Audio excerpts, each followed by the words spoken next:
bonjour à tous et merci de passer votre soirée à écouter parler de la douleur. C'est pas toujours très rigolo, mais je vais essayer d'amener les choses d'une manière assez sympathique et pratique, surtout pour ne pas que vous vous ennuyiez pendant cette présentation. Donc d'abord, on va parler de ce qu'est la douleur. Je vais essayer de réduire la petite fenêtre là. Voilà, je ne vois plus personne, mais c'est pas grave. Voilà, donc qu'est-ce que la douleur? Donc la douleur, c'est une sensation désagréable et complexe, sensorielle et émotionnelle. Cette sensation provient de l'excitation des nerfs lors d'une lésion tissulaire réelle ou potentielle. On verra plus tard pourquoi on dit ça. Et puis, les nerfs sont répartis dans tout le corps. C'est ce que vous voyez ici sur ce petit schéma. Il y en a vraiment partout, sur la peau, enfin dans la peau, dans les muscles, les articulations, même les organes internes, etc. Tous les nerfs sont répartis et sont en lien avec le système nerveux central et le système nerveux autonome également.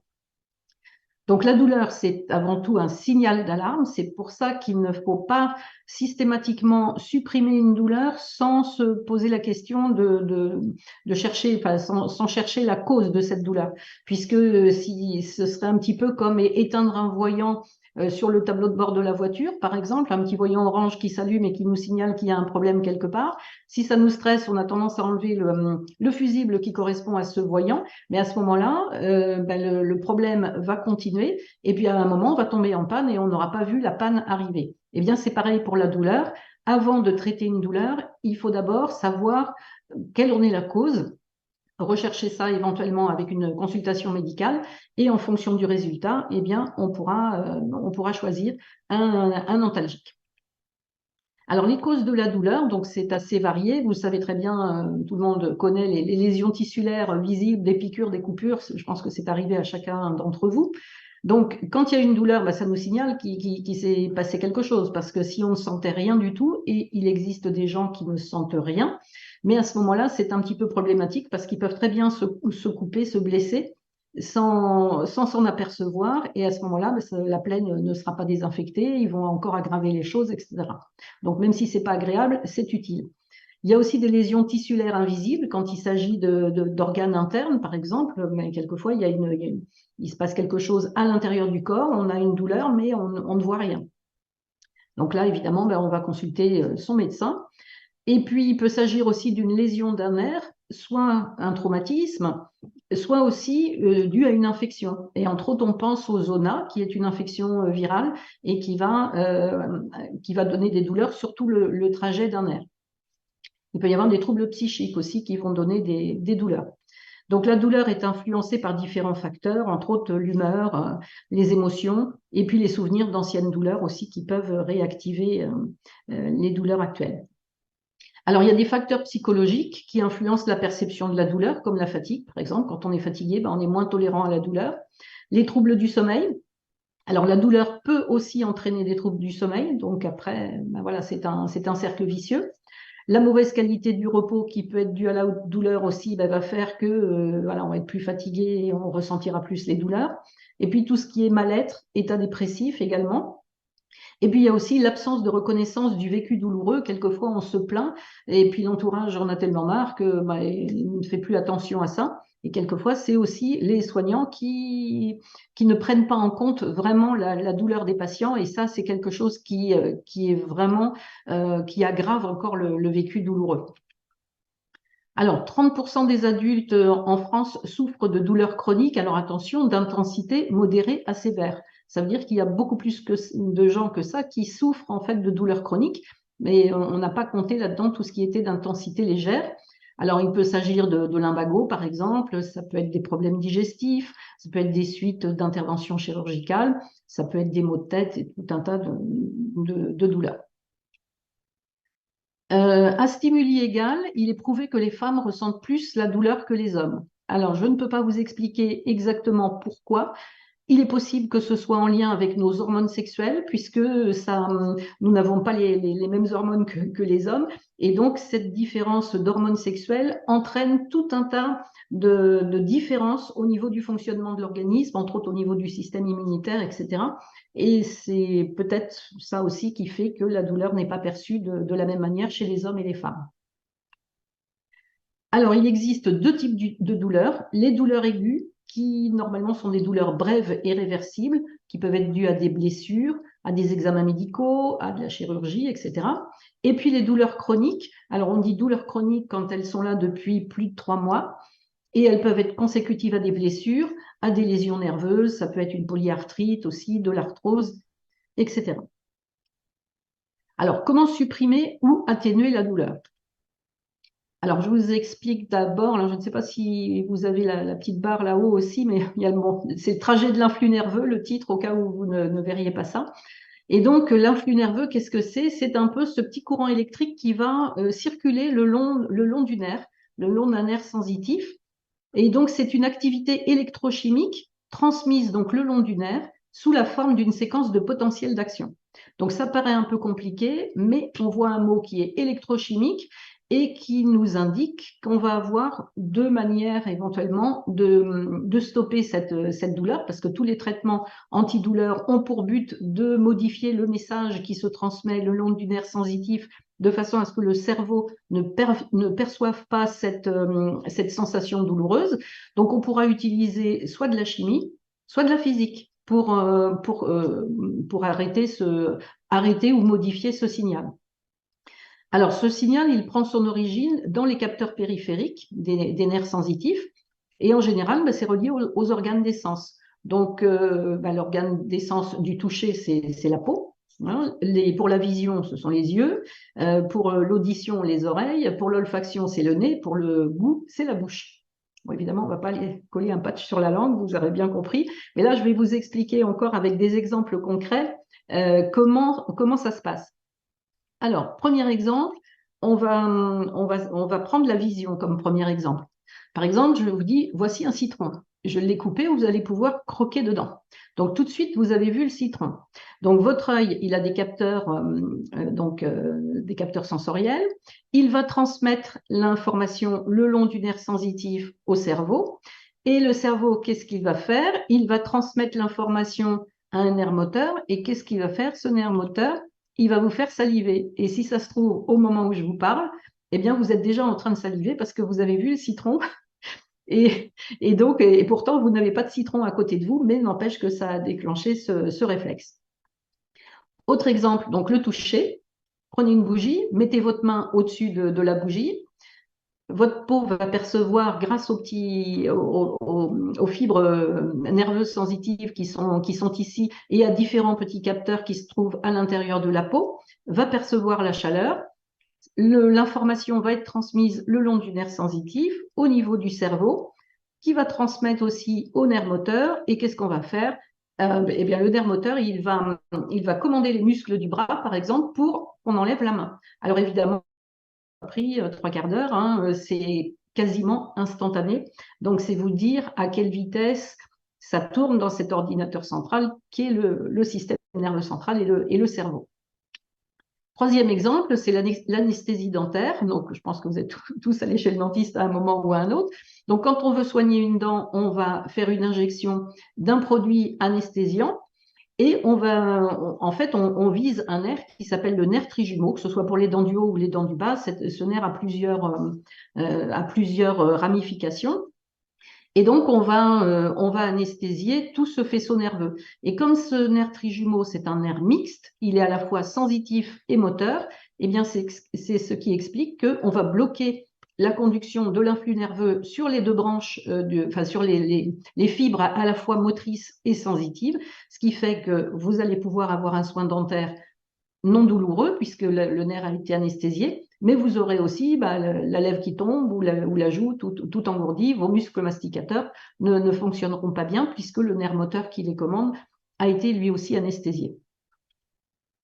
Alors, pour soigner une douleur ou pour essayer de la diminuer, il faut premièrement identifier la cause et deuxièmement évaluer l'intensité de la douleur. On ne choisira pas forcément les mêmes produits ou les mêmes choses pour traiter la douleur en fonction de son intensité. Alors, il existe des échelles, donc l'échelle visuelle, j'ai très mal ou très très mal et là, pas du tout. Il y a l'échelle verbale simple qui va de 0 à 4, 0 pas de douleur et 4 douleur extrêmement intense. On connaît mieux certainement l'échelle numérique qui va de 0 à 10. 0, pas de douleur, et 10, une douleur extrême. Et puis, il y a aussi l'échelle des visages, parce qu'il y a des personnes qui ne sont pas en état de parler, les bébés par exemple. Et en fait, c'est pas parce qu'ils ne sont pas capables d'exprimer une douleur, et quelquefois d'ailleurs un bébé qui a mal ne va pas forcément pleurer. Donc c'est important de regarder le visage, mais ça peut être des personnes âgées aussi ou des personnes handicapées qui n'ont pas la faculté de communiquer correctement. Et ça peut aussi être un indicateur très fiable de l'intensité de la douleur. Alors, j'ai remis le premier schéma de tout à l'heure pour vous redire que cet influx nerveux va se propager le long du nerf sensitif et pour le bloquer, on peut utiliser la physique ou la chimie. Alors, quand on parle d'antidouleur, en général, la première chose qui nous vient à l'esprit, ce sont les médicaments. Donc, tout le monde connaît les médicaments du palier 1, donc le paracétamol, l'aspirine, les anti-inflammatoires, ce qu'on appelle non stéroïdiens, c'est-à-dire autres que les corticoïdes. Ils sont réservés aux douleurs faibles à modérées. Alors, en principe, ce sont des produits qui sont en vente libre. Hein. Même les anti-inflammatoires maintenant certains sont en vente libre encore. Ensuite, on a le palier 2, donc avec la codéine, le dextropropoxyphène et le tramadol. Donc là, on est déjà dans les antalgiques qu'on appelle d'action centrale. Et donc, ils sont pour les douleurs modérées à intenses. Et puis, on a le palier 3 avec la morphine, le fentanyl et l'oxycodone qui sont réservés aux douleurs intenses à très intenses. Donc, l'oxycodone, je ne sais pas si vous en avez entendu parler. En tout cas, si vous ne connaissez pas, vous pouvez regarder la série Painkiller qu'on trouve sur Netflix ou peut-être sur d'autres réseaux et qui explique la crise, enfin qui reprend la crise des opiacés aux États-Unis. Parce que l'oxycodone, c'est un dérivé de l'héroïne et il a été présenté au départ comme un produit qui ne donnait pas de dépendance, contrairement à la morphine. Et la morphine avait un petit peu mauvaise presse parce que souvent on en parlait dans les phases terminales de cancer, donc c'était pas très vendeur. Mais tous ces produits sont potentiellement toxiques pour l'organisme parce que quand ils rentrent dans l'organisme, eh bien, il va falloir qu'ils soient métabolisés et puis va éliminer de l'organisme. Donc là, c'est le travail du foie et des différents organes de détox. Mais ceux du palier 2 et du palier 3 présentent des risques de dépendance non négligeables. Et si vous devez prendre ce genre de produit un petit peu au long cours, ben vous risquez d'être complètement, comme les drogués, hein, dépendant à votre dose. Et donc à ce moment-là, ben, il faut sans arrêt augmenter les doses pour avoir toujours le même résultat. Alors, une autre chose qui là ne donne aucune dépendance, c'est le chaud ou le froid. Pour traiter les douleurs, ça marche bien aussi. Donc, on va utiliser, enfin, ça dépend pour quelle douleur, mais on va utiliser le froid pour toutes les douleurs qui sont liées à une inflammation. Donc, globalement, tout ce qui se termine par it, il n'y a pas d'accoutumance, il n'y a pas d'effet secondaire. On l'utilisera, par exemple, moi je le recommandais beaucoup après les extractions de dents de sagesse, par exemple, quand on vous enlève les 4 dents de sagesse d'un coup. Je disais aux personnes, achetez des packs de gel hot cold que vous allez mettre au congélateur. L'avantage, c'est que ce gel reste toujours souple, donc c'est quand même assez agréable de l'utiliser. Et puis, on le met aussitôt après les extractions. On met du froid sur une zone qui va forcément s'enflammer puisqu'on a fait, on a coupé la muqueuse, donc forcément, il va y avoir une inflammation. Et si on peut diminuer cette inflammation en mettant du froid dessus, on aura besoin de moins de médicaments, de moins d'antalgiques et d'anti-inflammatoires. Le chaud, on l'utilisera pour les contractures musculaires. Donc, et on n'a pas forcément besoin de l'utiliser pendant très longtemps. Quand on a des contractures, par exemple, au niveau des trapèzes ou autres, il suffit le soir de mettre, ça peut être la même compresse au lieu de la mettre au congélateur, on va la mettre dans de l'eau chaude pour la réchauffer. Et puis ensuite, on va la mettre autour du cou. Alors, enveloppée dans un linge, il faut faire attention toujours de ne pas se brûler, parce que sinon, ce serait pire. Mais ça marche très bien aussi. Alors, autrement, vous avez l'électrostimulation. Ce sont ces petits patchs là qui sont collés sur la peau et qui sont reliés à un petit système électrique. Alors, ça s'appelle des TENS. Donc, ce sont des petites fibres. On va stimuler les fibres nerveuses sensitives par un courant de faible intensité. Alors, en principe, on utilise ça pour des douleurs de moins de 3 mois. et plutôt au niveau des membres et du dos. L'effet est immédiat et l'avantage, c'est que l'action est ajustable par le patient parce qu'il peut augmenter l'intensité du courant ou la diminuer à sa guise en fonction des résultats sur la douleur. Il n'y a pas d'accoutumance non plus, ni d'effets secondaires indésirables. Il existe la même chose, mais en stimulateur implanté chirurgicalement. Donc là, on est quand même un palier au-dessus. Il faut vraiment que ce soit réservé à des douleurs bien spécifiques. Il y a des contre-indications, comme la grossesse, par exemple, une lésion cutanée. Et puis, on n'utilise pas ça au niveau de la tête, des carotides et de l'avant du cou, parce qu'évidemment, dans toute cette zone-là, il y a plein d'endroits où il ne faut pas piquer, parce que sinon, vous allez tout de suite avoir de gros problèmes. Et si le patient a déjà un autre implant électronique, alors ça peut être un implant cochléaire, par exemple, pour les personnes malentendantes, ça peut être un pacemaker, ou bien il y a des implants aussi maintenant qu'on utilise, par exemple, qui sont mis directement dans le cerveau pour traiter les tremblements du Parkinson, par exemple. Eh bien, tous ces implants-là ne sont pas compatibles entre eux. Quand il y en a un, on ne peut pas en mettre d'autres. Alors, les ultrasons, donc ils vont stimuler les tissus en profondeur. Ils sont indiqués pour des blessures musculaires, des tendinites ou des douleurs articulaires. Ils ont une action antalgique, décontracturante, anti-inflammatoire et défibrosante, mais ils ont aussi des effets secondaires qui peuvent être des nausées, des étourdissements, de la fatigue, des maux de tête, des vertiges, des pertes d'équilibre. Et puis, si on les utilise dans la région cervicale, il y a des risques de lésions des nerfs périphériques. C'est des régions qui sont quand même assez innervées, avec des nerfs quand même très, très importants, donc c'est important de ne pas les léser. Une autre thérapeutique qui est le Low Level Laser Therapy, donc LLT. Donc, ce sont des lasers de basse puissance. Et c'est le faisceau lumineux collimaté du laser qui va agir. Il va soulager aussi bien les douleurs aiguës que chroniques. Il aura une action anti-inflammatoire. Il favorise aussi la cicatrisation et il régule le système immunitaire. Donc, il y a différentes couleurs qui correspondent, différentes couleurs et différentes fréquences de ces lasers qui correspondent à des actions bien spécifiques des praticiens équipés de ce type de laser. Ça n'est pas facilement trouvable. C'est pas remboursé par la sécurité sociale. En revanche, c'est un traitement qui est tout à fait indolore et qui n'a pas d'effet indésirable. Et puis, il y a le super patch Freedom apparu récemment. Donc, c'est un patch en polyéthylène donc de qualité chirurgicale. Le polyéthylène est utilisé aussi, même en chirurgie, pour être mis même à l'intérieur du corps. C'est vous dire si c'est vraiment, s'il n'y a pas de problème avec ce matériau. Donc, il n'y a aucun produit dans le patch. C'est juste du polyéthylène. C'est facile à utiliser, il n'y a pas de contre-indication et il n'y a surtout aucun risque d'interaction avec d'autres remèdes. Ce sont juste des petits reliefs qui se trouvent dans le patch, sur la face que l'on va coller sur la peau, et c'est ça qui va agir. C'est une technologie vibrotactile haptique.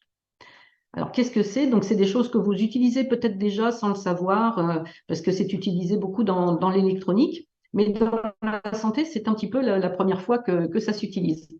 Donc là, j'ai réussi à trouver à faire une capture d'écran sur une vidéo qui montre ces petits points qui font un petit peu comme du braille, qui serait lu par un aveugle. Donc nous, on regarde ça, ça nous dit rien du tout. Par contre, quand c'est collé sur la peau, eh bien la peau et les capteurs qui sont dans la peau reconnaissent tout de suite le message.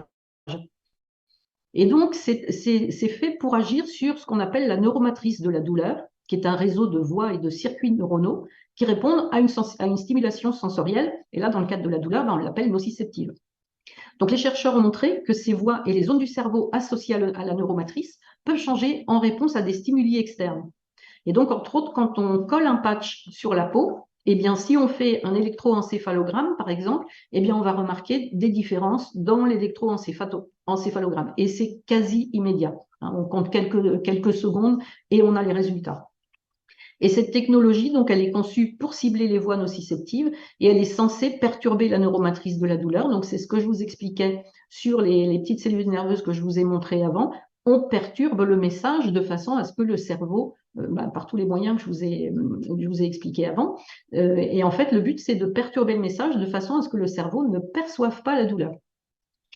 Et donc, cette technologie a été incorporée dans des patchs topiques, c'est-à-dire qu'on met localement, non invasifs, puisque ça ne pique pas la peau, il n'y a pas d'effraction de la peau, et non pharmacologiques, puisqu'ils ne contiennent aucun produit. Alors, cette technologie, elle a été retenue pour être présentée au 12e Congrès international sur la douleur, qui a eu lieu très récemment, donc c'était fin octobre de cette année, à Antalya, en Turquie. Donc, c'est quand même une reconnaissance mondiale pour cette technologie. Et donc, c'est cette étude qui a été présentée, le résultat de l'étude Harmonie. Donc, c'était perturber la neuromatrice pour réduire l'intensité de la douleur et l'interférence. Donc, en fait, cette étude visait à observer ce qui se passait chez les patients, tout un groupe de patients. Donc, certains ont été traités et d'autres non. Bon, ils avaient tous un patch, mais certains avaient un patch efficace et d'autres un patch placebo, on va dire. Donc, l'étude a évalué les changements dans la sévérité globale et les scores d'interférence, c'est-à-dire les répercussions de la douleur sur la vie quotidienne des patients. Donc, c'est une échelle qui a été utilisée. Elle s'appelle BPI, c'est Brief Pain Inventory. Donc, c'est une échelle qui prend en compte non seulement l'intensité de la douleur, la localisation de la douleur, et puis donc les répercussions sur la vie quotidienne, sur le sommeil, sur tout un tas de choses. Ils ont aussi évalué les changements dans la consommation de médicaments sur ordonnance et en vente libre, la satisfaction des patients et éventuellement les effets secondaires rapportés lors de l'utilisation du patch.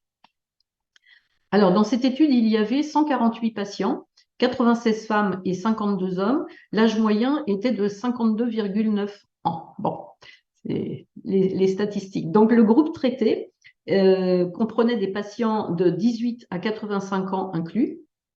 Ils étaient tous capables de fournir un consentement éclairé parce que c'est une étude officielle, hein, donc on fait signer un consentement éclairé aux patients. Donc on s'assure qu'ils ont bien compris à quoi ils s'exposent éventuellement en participant à cette étude. Donc le groupe traité, ils ont tous reçu le patch actif et ils ont tous aussi été diagnostiqués comme ayant vraiment une douleur ou légère, ou modérée, ou sévère, ou aiguë, ou chronique, mais ça a été vérifié qu'ils avaient tous vraiment une douleur. Dans le groupe placebo, ou groupe témoin si on veut, donc chaque patient a reçu un patch, mais non actif. Donc ça ressemblait beaucoup au patch du premier groupe, mais il n'y avait pas de technologie de déclenchement vibrotactile haptique dans ce patch. Ont été exclus de cette étude tous les gens qui avaient des antécédents de consommation de drogue ou d'alcool, les porteurs d'un stimulateur cardiaque implantable ou d'un défibrillateur ou d'autres dispositifs électriques, et les femmes enceintes. Alors, pourquoi on exclut ces gens-là?